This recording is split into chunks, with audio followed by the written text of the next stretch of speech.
पहली बार शुरू किया था, इन सभी की दिक्कत आई थी या नहीं आई थी? रात की नींद कहते हैं ना हम, वो चैन की नींद जो होती है वो ऑन रोड आ चुकी है। सर ने मेरे को एकदम से बोला कि आज रात को तुम्हें पुणे निकलना है बनेसगढ़। जैसे शादी की जोड़ियाँ ऊपर से बन के आती है, लेकिन बिजनेस की जोड़ियाँ जो होती है वो विजन से, मेहनत से और त्याग से बनती है।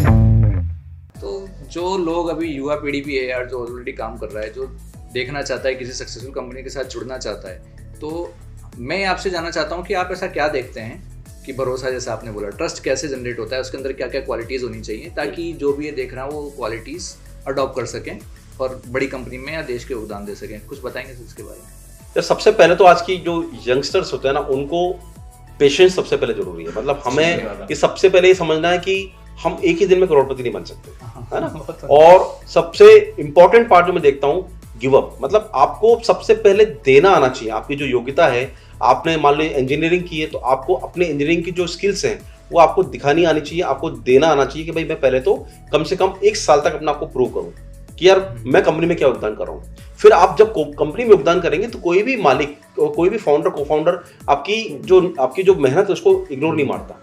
कोई भी ऑनर नहीं चाहता कि वो अपनी टीम को खराब करे, तो वो भी उसके ऊपर नजर रखता है।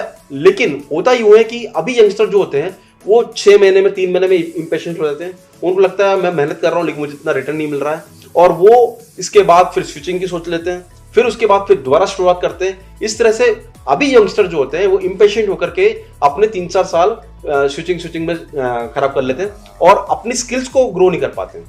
तो हमें ये समझना चाहिए कि हम इंजीनियर हैं तो सिर्फ इंजीनियरिंग स्किल से काम नहीं चलेगा। हमारे अंदर जो बिहेवियर स्किल जो चाहिए, हमें पेशेंस भी रखना पड़ेगा, हमें टेक्निकल लाइन में लोगों से कैसे डील करना है, हमारी डाउनलाइन से कैसे डील करना है, अपलाइन से कैसे डील करना है, कस्टमर से कैसे डील करना है, उन सब चीज को समझना पड़ेगा।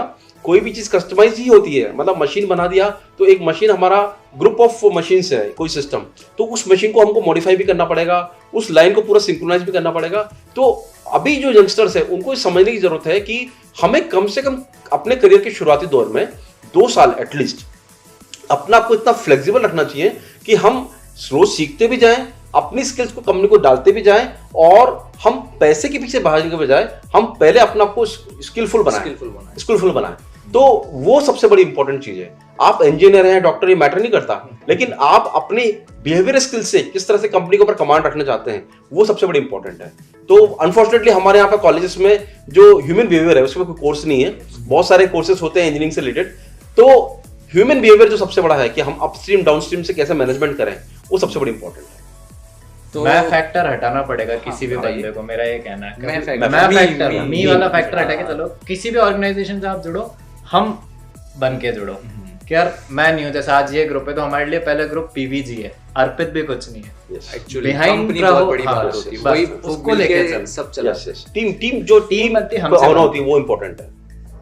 तो दोस्तों, जो अभी ट्रेंड चल रहा है कि बार बार स्विचिंग करने से इंक्रीमेंट होता है सैलरी का, तो यहाँ पे एग्जांपल बैठा हुआ है अर्पित, इसने स्विचिंग नहीं करी, अभी ये सीईओ है और 29 ईयर का है, और मतलब आपको मैंने बता ही दिया है कंपनी की पोजीशन और सब कुछ। तो आप ये देख सकते हैं ये एक लर्निंग प्रोसेस है, मतलब कितनी अच्छी लर्निंग है ये, ना बार बार स्विचिंग करने से इंक्रीमेंट होता है, अभी ऐसा चल रहा है।